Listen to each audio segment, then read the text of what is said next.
All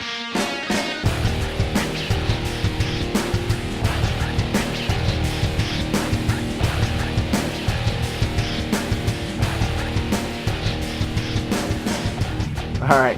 So right before we set this up, the guy was like, "Hey, what kind of car you drive? Do you have a car?" I was like, "Of course I have a car." And he was like, "Oh, what kind of cars?" I was like, "Oh, I thought you meant combat action ribbon." And it's funny because all of us here, we know that's how you weed out the guys. You're like, "Hey, do you have a car? When did you get your car?" And they're very basic questions, but some of the guys are like, "Oh yeah, I got my Toyota. It's a 2009." Like, fuck you, dude. Like, did you get your car when you were in Afghanistan? And it's like, oh no. So we all know how that goes. So with that said, I think everyone remembers the first time that they were shot at. I think it's a pretty significant, period of someone's life. My story is pretty awesome. I was actually one of the higher ranking, E4, which all of you know, E4 is higher ranking in a patrol base.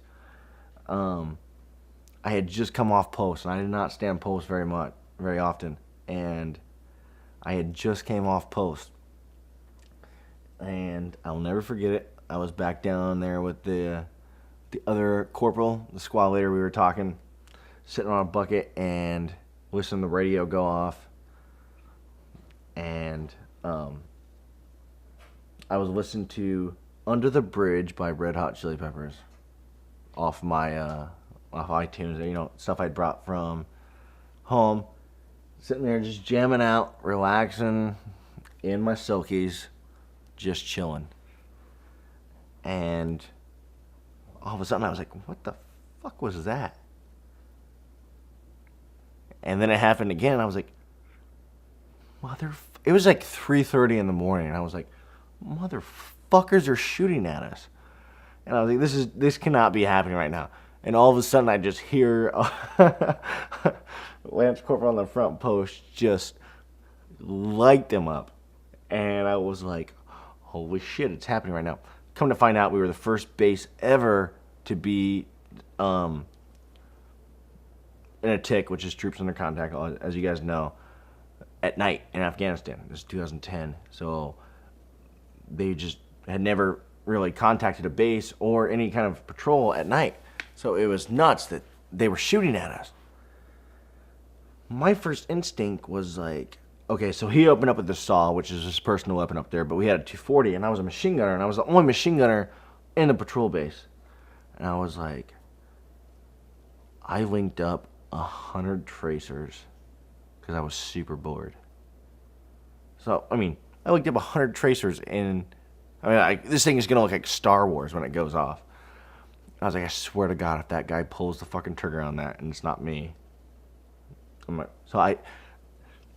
Silkies, tennis shoes, threw my plate carrier and Kevlar up, ran up there, and just lit this field up.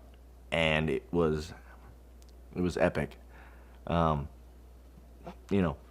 God, I've been in, training to be a machine gunner for 2 years. If I was not the one that put 100 tracers down around, it wasn't going to be anybody. So we've all been there. We've done that. That was a pretty badass way to start a morning. We had eggs afterwards. They had one of those big ass things, bacon, gravy, eggs. It was awesome. It tastes like shit, but it was awesome. Or shit was pumping. So that was awesome. That was the first time we ever took contact. You all been there, done that. Coming back, or going down the deployment, it was fun. We did shit. We've all been there. We've had our funny stories. We were on a patrol on the Helmand River, and funniest thing, our terp, the guy the terp talks to the guy for 20 minutes, and the guy was like, the terp tells it, he's like, "Hey, he said hello." I was like, "Okay, bitch, what did he really say? He just didn't say hello in 20 minutes. What did he say?"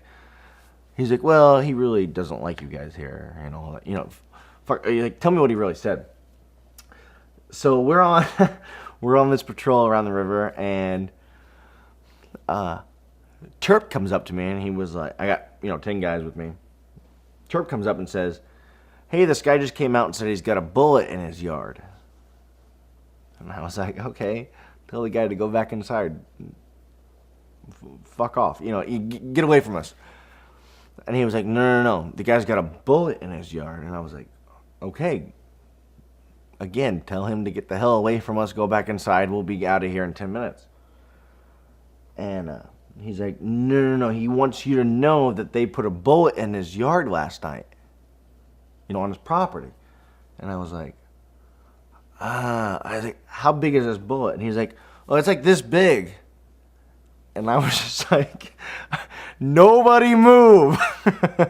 So we were probably all within 100 square feet of each other, and I was like, "Nobody move. You have this guy show me exactly where the bullet is." And he pointed out. We had EOD come out. Literally, they placed a 120 mic in this dude's yard, and that's what he thought a bullet was. So that was kind of one of those like, fuck it. Wait, what did you just say? And we've all been there. So